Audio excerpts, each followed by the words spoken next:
जिने चढताना गुडघे दुखतायत तर हे फक्त वयामुळे होतं असं समजू नका.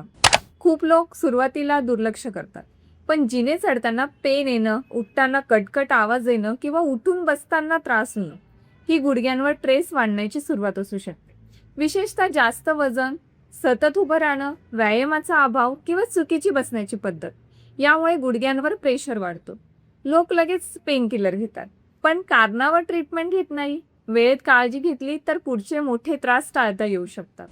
दररोज एक्सरसाइज, वॉकिंग, नी स्ट्रेचिंग एक्सरसाइज करणं खूप महत्त्वाचं आहे. एकाच ठिकाणी जास्त बसू नका आणि शरीर ॲक्टिव्ह ठेवा. जर जिने चढताना गुडघे दुखत असतील, कटकट आवाज येत असेल किंवा सूज जाणवत असेल तर त्याकडे दुर्लक्ष करू नका. एकदा नक्की भेट द्या. निर्भय Ayurveda spine care clinic. Video save करा, शेअर करा. अशीच माहिती मिळण्यासाठी फॉलो करा. धन्यवाद.